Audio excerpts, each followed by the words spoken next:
guys, thanks so much for checking out my podcast. I really appreciate all the support. Please click to subscribe. I'm actually in New Orleans right now working on a documentary about the 20-year mark since Hurricane Katrina. I'm going to have more on that coming up at the end of the month. But this podcast is focused on new developments in the Bryan Kohberger case. The prosecutor now saying that after the arrest in Pennsylvania, they found 2 IDs belonging to women during the search warrant. Women who Kohberger worked with. That reminded me of some reporting that I did early on about a woman who lived next to Kohberger who said that he helped her install security cameras. Why am I connecting the two? I'm going to get into that in this podcast.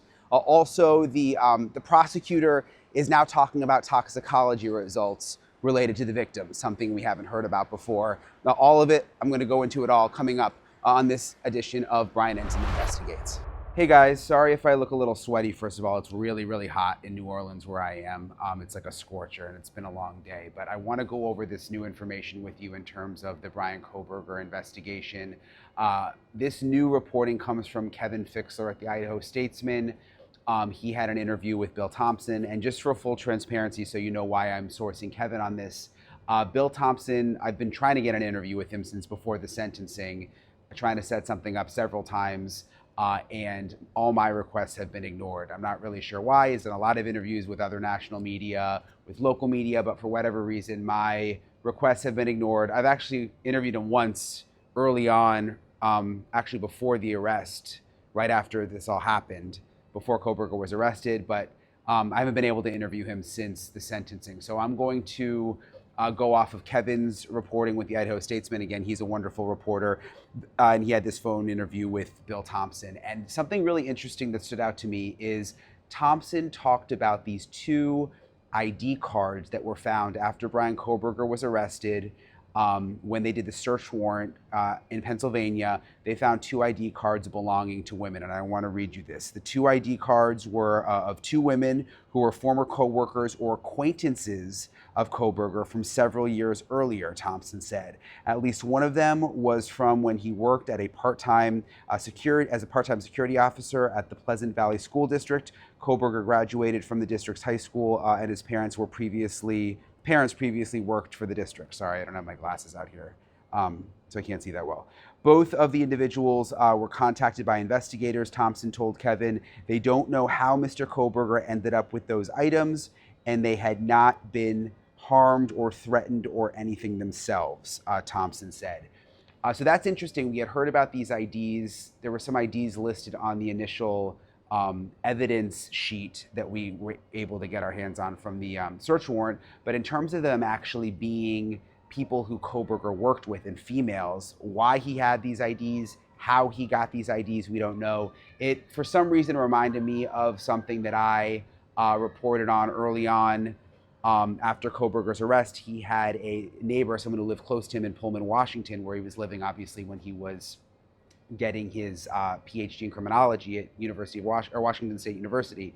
Anyway, there was a woman who lived close to him who thought there was a burglary in the area, and Kohberger actually offered to put up security cameras for her, and did put the security cameras up, I learned, that I reported on.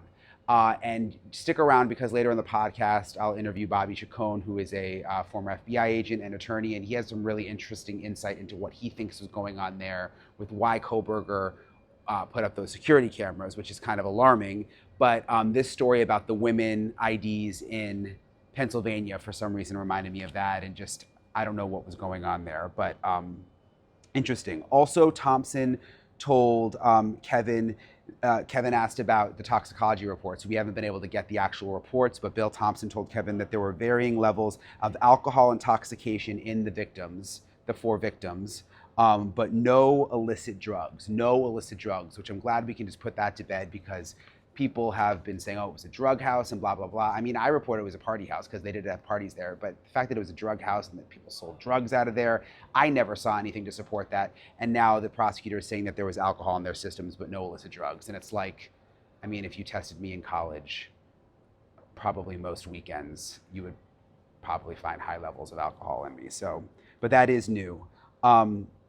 Also, Thompson told Kevin, from what Dylan described, Dylan Mortensen, of course, one of the surviving roommates, they talked about that. and her testimony, or, her what she told police. From what Dylan described, I have a hard time imagining that the killer did not see Dylan, Thompson said. At that point, he'd been in the house probably longer than he planned, and he had killed more people than he planned. It wouldn't surprise us that the killer was scared at that point and decided they had to leave, not knowing if law enforcement already had been called. So that kind of explains why Thompson thinks that Kohberger left when he did and why Dylan was not hurt. But that, again, just seems to be a theory from Thompson. But it's interesting that's what he said. This is also interesting. Kaylee Gonzalez's family has told me they think that there was another murder weapon involved based on Kaylee's injuries, that it was not just the knife. At the press conference, I asked that question, and the police detective said that they believe there was only one murder weapon. But in this interview, Bill Thompson is saying that there were other injuries on Kaylee, horizontal, but didn't necessarily break the skin. And he said, I don't think we can exclude the possibility that there was an additional weapon involved. So he's saying he doesn't think that they can exclude the possibility, which is interesting. So maybe there was another, we may never know. Did he pick up a lamp? Well, who knows? Did he use the back of the knife?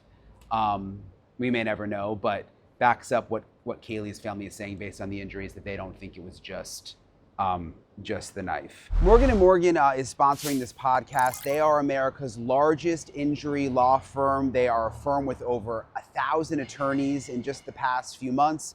They tell me a client in Florida received $12 million after the insurance company offered just $350,000. In Pennsylvania, a client was awarded $26 million. That is 40 times the insurer's offer. And even if you think your case isn't worth millions, you can still start a claim with Morgan & Morgan. They make it really easy.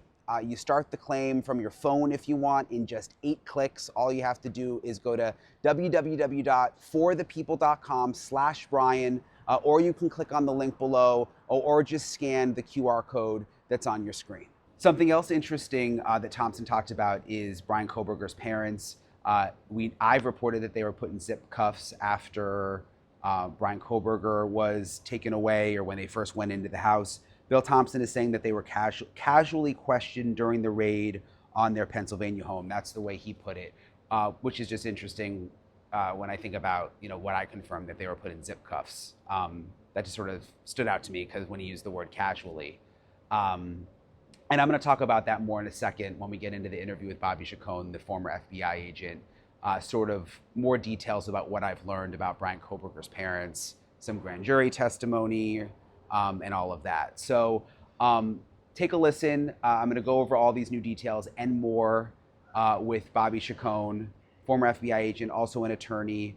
And he had some really interesting insight, not only about that, but about what Kohberger may have been thinking during the sentencing and what may have really triggered him, what he thinks really triggered Kohberger.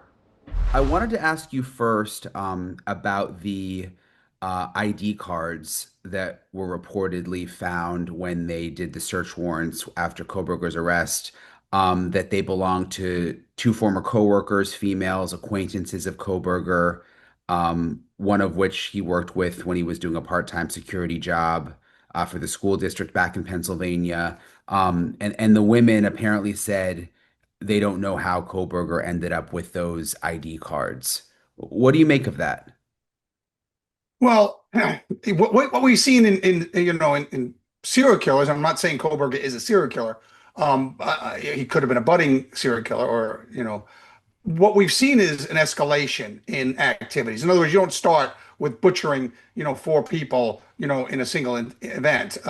The creepy behavior, and this is part of the problem, is the behavior that kind of is considered almost innocuous in these days. You have awkward kids, awkward people. The internet hasn't helped that. If not, it's anything, it's exacerbated it. And so, you look at these people, and sometimes they're loners and just considered kind of a little bit outsiders. And then they have this creepy behavior that kind of escalates. And it's always when you see the horrible incident and then you look back, you see it, you see the behavior, but you can't take everybody that does that kind of behavior and think they're going to follow that path. That's the danger of it. And so when people look back and say, all of this creepy behavior, why wasn't he on anybody's radar? Because you can't reverse engineer it. You can't say all of this creepy behavior is going to lead to that kind of monumental, horrific event. You just can't, because a lot of people engage in that behavior because they are socially awkward, or because they had an upbringing that made them awkward around, people that they, want to socially be involved with and stuff. So it's a real difficult situation. But when I heard about these ID cards, it did kind of trigger me. Oh, this is kind of I'm not saying it's the beginning, because we don't know where the beginning of this type of behavior was, but it's kind of along the continuum of behavior that would escalate to what unfortunately we saw that night in Idaho.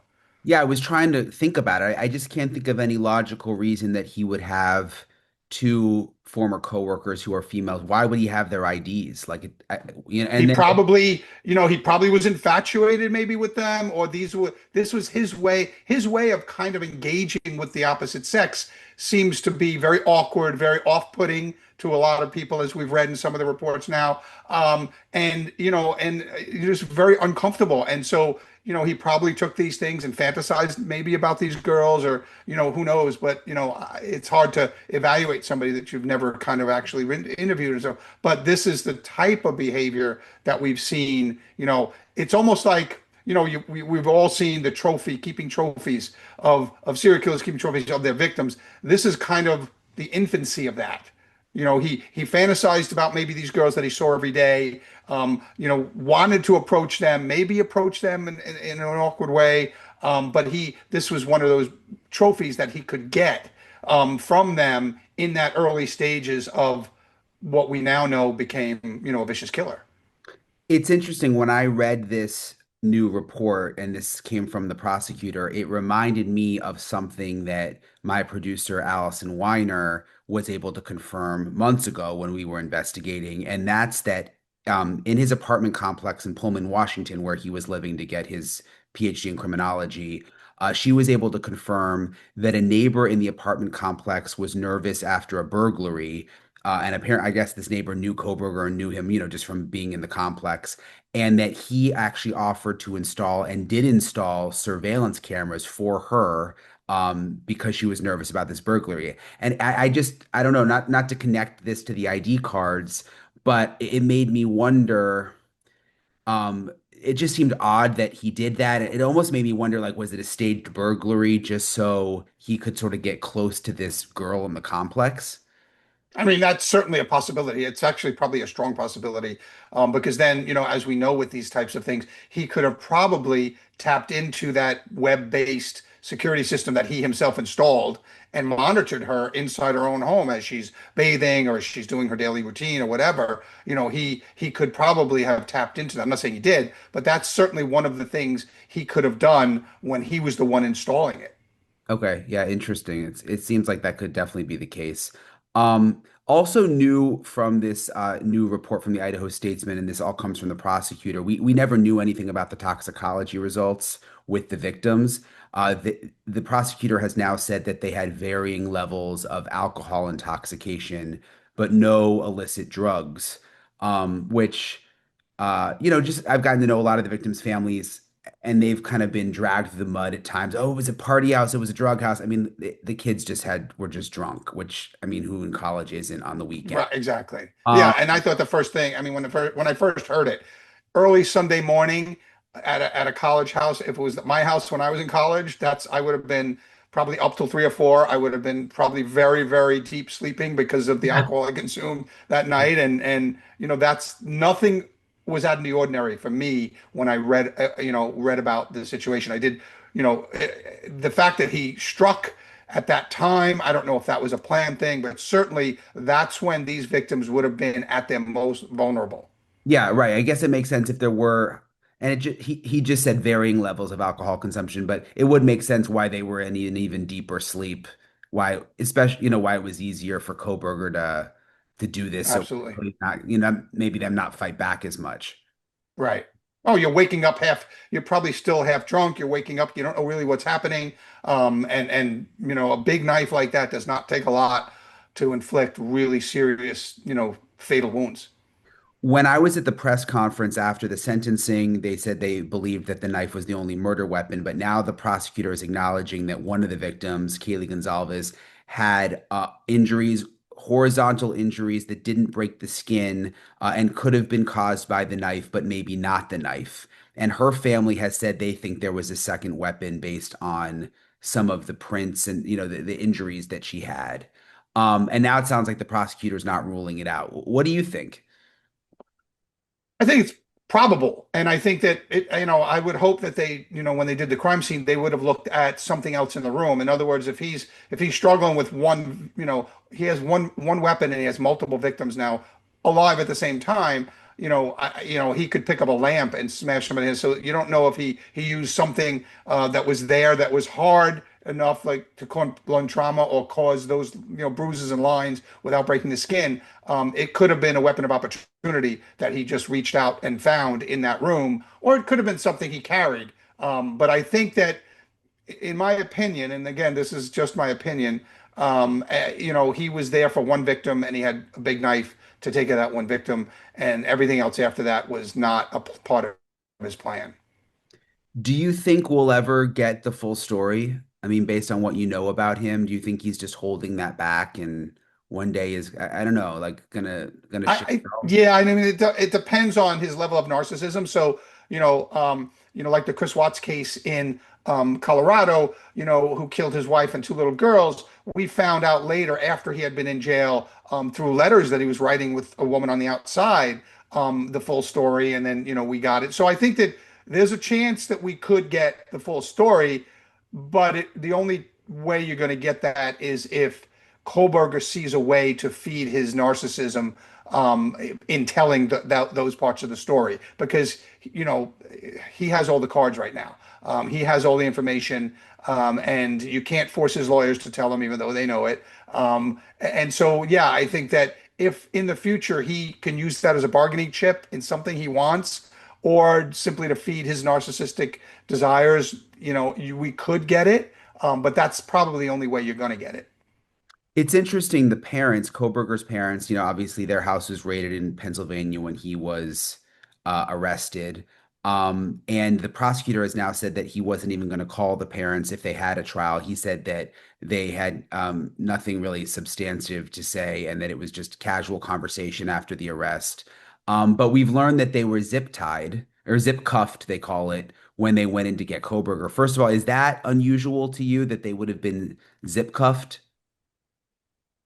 I mean, possibly. I mean, I've done a lot of those, and you do kind of, you want everybody to to be secured while this guy was accused of horrific crimes, possibly because the dad was with him in that car.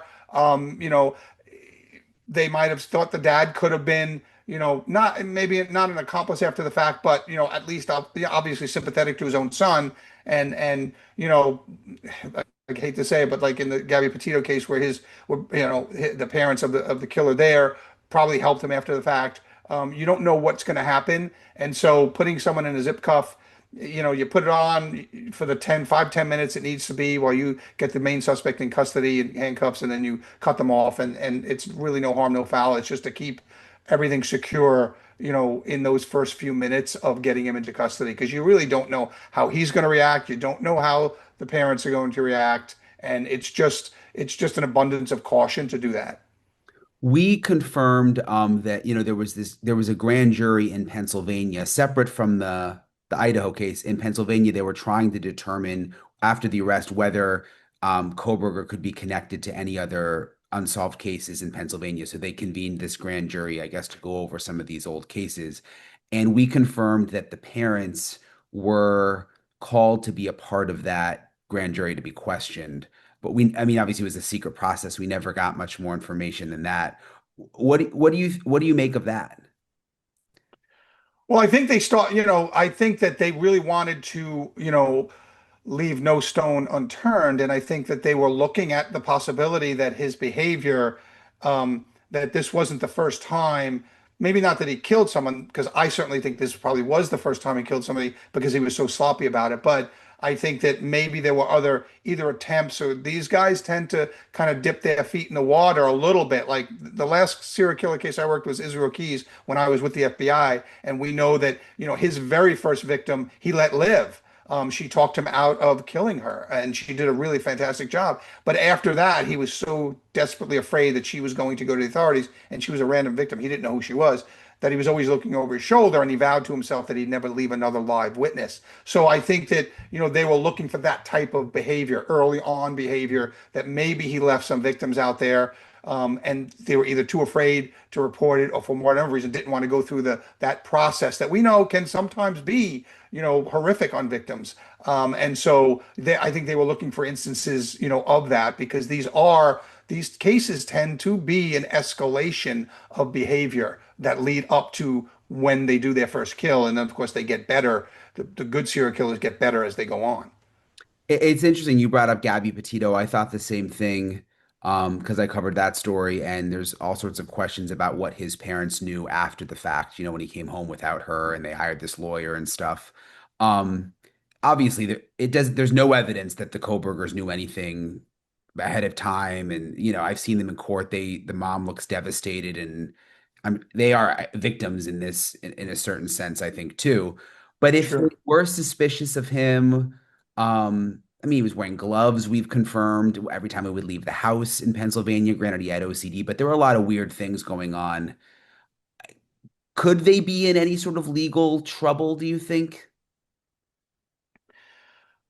Yeah, I mean, technically, yes. You know, it's kind of hard for me to believe that, from the very first day this case was national news, and everybody knew there was a white Elantra being looked for. And I get the fact that he was an odd kid growing up, and the parents probably were used to his little bit of odd behavior.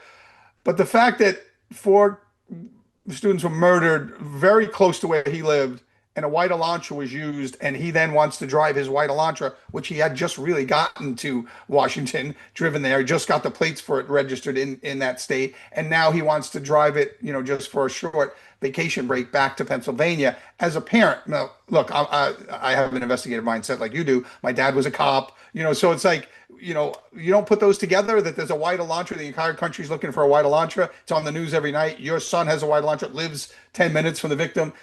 I don't know. And so do they stop somewhere along that road, and Brian steps out and gets rid of that knife somewhere along that route when he's driving back? I don't know. And did the father just look the other way and kind of not talk about it? It's hard to say that, they didn't suspect their own son on this, because he lived so close to the victims and he drove the car that everybody was looking for. I don't know. And so technically, yeah, they could be, if they helped him, get rid of any evidence. Certainly, they could be, prosecuted for that. But I think that, I don't know how hungry the prosecution would be to go after them, because, like you said, they're victims in this as well. And after a while, it's, parents would do anything for their kids, but it didn't lead to anybody's, whatever they did didn't lead to any additional victims. Right. And the police said at the press conference after that I don't remember their exact wording, but it was essentially that there was no evidence that they knew anything or did anything wrong. But you mentioned, I mean, I always wonder I mean, they drove across the country for a Christmas break. I mean, from literally one end of the country to the other. I would admit flying may have even been cheaper than all of the gas. Yeah, because remember they had to pay for the dad's flight out, and then the gas all the way, there. And so, like, they did all of that, and then hotels every night and meals on the way. Even if you drive straight through, you still got meals and gas and wear and tear on the car. It wasn't a brand new car. And in fact, he had just driven it there and registered there. The idea, presumably, was that was going to be his car for that school. And when he was done, he'd probably sell it locally and then, go wherever the next place of his life was going to be. So it was really odd. I, went to college. I went to law school. I never drove home for break. You fly home for break. Summers, of course, if you have a car on campus, you may take it home. But certainly for a break, Christmas break or other holiday breaks, you want to maximize your time at home with family, and so you fly. And it's not like they were saving on an airline, because they had to pay for the father's flight out anyway. Yeah. Yeah, it was an odd decision, I thought, all the way around, to get that car, to use that car to drive all the way across country. And again, you're driving across the country in the middle of the winter, which those roads, if you know, and I've driven, from Jersey to, San Francisco, I-80, the whole way, I mean, it's not an easy drive in the middle of winter. I mean, it's cold and those roads can be icy and stuff. And so it was really kind of an odd decision for me when I was thinking about them, not just putting him on a plane and getting him a cheap fare to get home for the holidays. And the other thing is, I didn't realize this until the police reports came out, but after he was arrested in Pennsylvania, he was taken back to the barracks. They had the detectives there from Idaho, and he actually did a police interview for a while, it seemed like, until they started to ask him about specific things back in Idaho. But he talked to the cops back and forth. We don't have the exact time, but it was a long conversation. And one of the things that came up that he told police was that something about how he um, was looking forward to that drive with his dad because they wanted to see certain parts of the country on the drive back from Washington State to Pennsylvania. But just reacting to what you said, I hadn't thought about this until now. Like, it's kind of interesting that he brought that up in the police interview, like just volunteered that information, like almost. Could he have been trying to justify why they drove? And this is a smart guy who was getting his PhD in criminology and clearly knew what was going on with this interview. Yeah, yeah, and sure, and he probably knew they were going to have the same questions I just posed. Was why would you do this on a break? Why would you drive? Even if you want to see the country, that's not the time of year to see it. You know what I mean? Everything is bleak and dark. All the leaves are on the ground. It's not the prettiest time of year to be looking at any landscape. Certainly, the northern plains, and so it's really, I think he anticipated that suspicion. And so he was trying to head it off. Again, very consistent with what we saw at the sentencing. He always thought he was the smartest guy in the room. And so he thought he was going to get out ahead of their suspicions and just throw that out there. Meanwhile, if he threw it out to me in interrogation, I was interrogating him, I would start to wonder why he would even tell me that. Why would he Yeah. volunteer that information to begin with? Until I asked it. If he brings it up before I ask it, that's going to raise alarm bells to me. But in his mind, he thinks we're all dumb knuckle draggers, and he's going to get out in front of it, and he's going to put that fire out before it starts. But in reality, he's not the smartest guy in the room. He's the guy wearing the orange jumpsuit. Right, right. Oh yeah, he's now in the Idaho max security prison, in isolation. What did you make of the victim impact statements? I mean, some of them, like Kaylee Gonzalez's sister, she spoke directly to Kohberger, and I mean, she did an incredible job. Do you think that may have broken through to him? I do actually, and I depart with some of my colleagues on that. And first of all, I thought they were very powerful. They were some of the best victim impact statements I've ever seen. Um, Especially in a case like this where they weren't really going to have an impact. So normally these families get up there to try to influence the judge to sentence the defendant longer and harder than the lower end of whatever the scale the judge can. But here's a situation where the judge really didn't have any leeway. He was going to get life with the sentence was already there. So normally these statements are sometimes geared to influence the judge's sentencing. But we didn't have that here. We just had families really needing to address this person who did this horrific thing to their loved ones.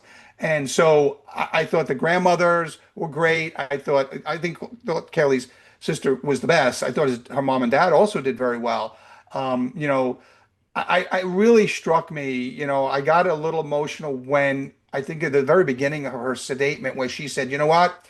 Had you tried to approach these girls, these two girls, had you tried to ask them out, even in your awkward, pathetic way, they would have shown you nothing but kindness. Hmm. They would have made you walk away from them feeling better about yourself than before you approached them. That's the kind of people they were. And God, I got choked up when I heard that. It was like, yeah, these two people that you don't know, you pretended to know, you thought you knew who they were, because you saw them online or whatever you did, however you saw them. They were the ones that would have shown you nothing but kindness. And I got really choked up when I heard her say that. And I thought that was a great way to start it. And maybe that part didn't get through to him because he is, a psychopathic narcissist. But when she finished, the way she finished, I thought was strong. When, my sister would have kicked your if you approach them in the dark like a pedophile, in the under the cover of darkness, you were a coward. It wasn't a fair fight because let me tell you something. If in a fair fight, my sister would have taken you out. I thought that's the kind of thing that would get to him. Get under his skin. There are, some of my colleagues say, there's no way to get under a guy like that skin. He doesn't have empathy, so he can't be, he can't get. But if you start to challenge his ideas of who's in control, who's in power, don't think you're the smartest guy in the room anymore. I think those are the types of things that could get under his skin, and I think some of the impact statements did go into that area. And some of them I almost thought, I wonder if they consulted with somebody who's an expert, and I certainly am not, but certainly an expert in, that narcissistic or that psychopathic personality, and say, how would you do it? How would you get under their skin? Because that's exactly what I want to do. And it was almost like they consulted somebody to do that. I thought some of them were like, wow, that's a really smart thing to do. That might be something that gets under his skin. Certainly challenging his power.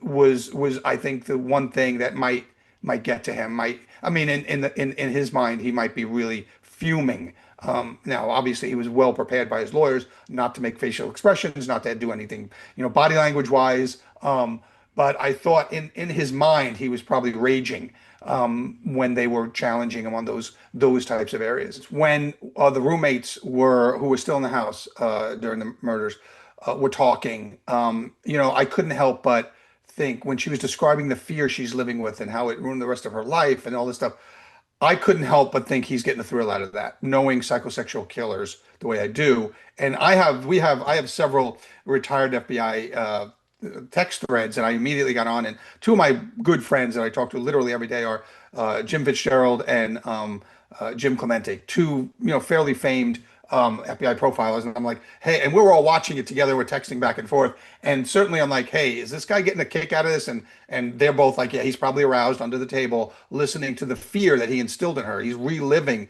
that moment. He is actually in his mind back in that house on that night, enjoying the fear that he's hearing from this woman, because her fear was palpable. I mean, look, I wasn't in the courtroom, but you could actually see it through the TV. Yeah. And so he was the one that caused that. And so he knew that. That's the power he has. That's the power he craves. And so, there was that time, and a psychosexual motivated killer, which many serial killers are.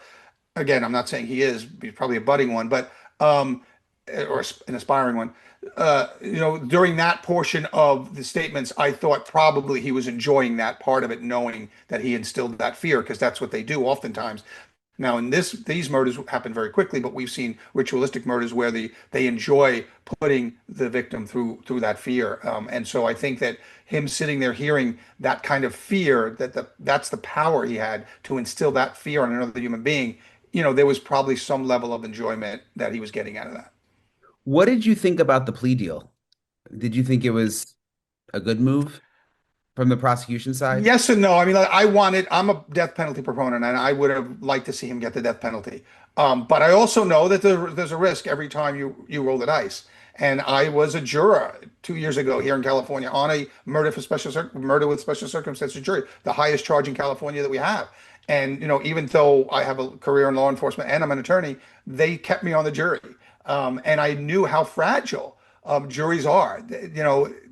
And me and I have a good friend who's a federal prosecutor, and she loathes the term slam dunk case. There is no such thing. We've seen it too many times where you think you have all the evidence you need to convict, and the person gets off. And so the only thing I thought was lacking in the deal, I thought it was a decent deal. I understand some of the families wanted their day in court, but that comes with its own risk. I thought that both the prosecution in the negotiations, certainly even the judge at the allocution, should have required him to say more about what he did, how he did it, and even why he did it. Which I'm not a big why person, but I thought that during the negotiations, certainly, and it's a negotiation, so you're allowed to say you must do this, this, and this for this deal to go forward. And I thought the prosecution could have made a few more demands on Kohberger to get the deal, because they certainly had the leverage. They were ready for trial. They had all the evidence they needed. They felt strong about the conviction. It was the defense that approached them about a deal. I think that they could have and they should have probably asked for more out of him, more certainly at the allocution, what you did with the murder weapon, and that kind of stuff. I just really wish they would have pushed for that during the plea negotiations. Yeah, and the prosecution's argument against that was because we asked, well, how would we have really known what he was saying was true anyway? And it just gave him more power. Well, I mean, look, if he says I threw the knife here and then you go find the knife, I mean, because we did that in Israel Keys.